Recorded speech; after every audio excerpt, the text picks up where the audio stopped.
In a time where cameras have never been so impressive and where cinema level products are now becoming the norm for content creators, never has there been so many people trying to achieve the look of good old-fashioned film. Whether it's adding grain on top of footage or using a filter to reduce image sharpness, or even just using a camera that has built-in film emulations, it seems like everyone's doing it, including myself. Now, is this a sign that camera specs have gone too far and we were actually happy with the products that we had decades ago? I'm not so sure. Maybe it's because we love those old home videos so much that everything that we make now, we just want it to have that warm, fuzzy, nostalgic feeling. So whether you think it's a trend that will eventually pass, or a generation caught up in romanticizing the good old days, or something in between, there's definitely something going on here. So what is the film look? As the name suggests, it is an image that replicates the look of being shot on film. Traditional movies were always shot on film, and it's only in relatively recent times that digital cameras have become the norm in Hollywood. Previous to this, the sensor wasn't able to get close to the resolution and the dynamic range that you were able to achieve when shooting on film. So what do we actually like about the film look? So it's probably a mixture of grain, soft highlight roll-off, and the way that the colors are processed. To put it simply, it's just really nice on the eye. So how does that compare to digital footage nowadays? Well, on a consumer level at least, it can look a little too sharp, a bit too clinical, and well, yeah, digital. So whether you've shot it on your digital camera or on your mobile phone, there's probably a lot of times where you looked at it and thought, I wish it looked like film. Which probably explains all the different apps that you can get to try and make it look like that. So I'm not going to tell you that my backstory involves me always being into photography and as a kid always playing around with cameras. In truth, I was 19 years old and a university dropout when I first picked up a camera, and I was more interested in trying to be like PewDiePie than I was shooting anything that resembles something cinematic. But as time went on, filmmaking quickly became a hobby, a passion, and eventually a career. And for anyone who's been on that journey themselves will have no doubt seen footage from or actually shot with an older camera. Maybe it's a 35mm film camera or something like a digital camcorder. For me, when I decided to buy an old camera from the 80s, the images that I got from it just felt different. Suddenly a photo that I'd shot a week previously felt like I'd had it forever, like I'd found it in an old box from under my bed. It's a feeling which honestly is quite hard to describe. It's kind of warm and comforting, but kind of sad and nostalgic at the same time. Can't really put my finger on it, but I was definitely addicted, so it wasn't long before I decided to buy a Super 8 camera. Now, this was my first introduction to analog video footage, and it's insanely expensive, with about 2.5 minutes costing about £70.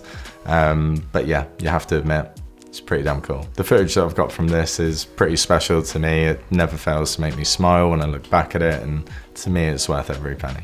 Now, getting into the craze of not actually shooting on a vintage camera, but instead trying to make your footage from your modern camera look vintage. Now, there's a few ways that people like to do this. One of the ways is using a vintage lens on your modern camera. Usually you'll need an adapter to do that. There are of course limitations to this, and it's not going to be as smooth an experience as using a modern lens, but you have to admit it does give it quite a lot of character. This could be the shape of the bokeh, the soft highlight roll-off, or even just the imperfections of the lens, such as dust and scratches. These lenses can range in value from something like £30 all the way up to thousands for something really special, but no matter what your budget is, there will be an option for you. I recently shot with the Canon FD lenses on my Sony a7S III, and honestly, I really do love the image, and that's not bad considering that both the lenses together sent me back less than 100 quid. And then we've got filters, and there's so many out there. It could be something like a Black Pro Mist or a Cine Bloom, but yeah, so many to choose from. So they range in strength and characteristics, but really the aim of the game with these is to reduce image sharpness, bloom the highlights, and overall just give you a softer image. Again, the price can vary on these, but generally they're not too expensive. I've personally been using the Tiffin Black Pro Mist for about 18 months,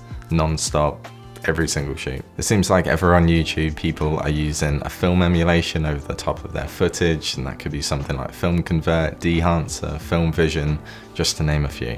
You can't deny that these products are very good, and although I don't think you can ever fully replicate film, they get pretty damn close. But of course they do cost money, and there are free options available, such as the ones built into your editing software. So for me, I use DaVinci, and in there you've got things like film grain, halation, film stock LUTS, There's a lot to choose from if you do want to do it for free. And typically when grading my footage, I do end up using quite a lot of these in my work. So trying to answer the main question, why is it that we're still shooting with older cameras, and why are we trying to make our modern footage with incredible quality look old? I think at the root of it, it is a stylistic choice and a personal one too.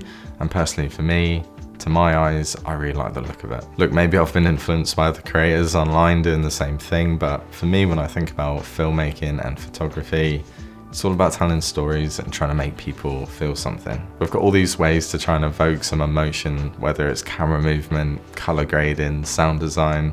We've got all these tools at our disposal to try and make somebody feel something, so why not use them? If you want them to feel nostalgic, emotional, whatever it is, you do what you need to do. If you enjoy it and you like the look, do it. But what about you? Do you still like to shoot on film, or do you try and emulate film on your new footage? I'd love to hear why, so feel free to drop a comment and we can have a chat about it. But yeah, thank you for watching as always, and I'll see you next time. Cheers.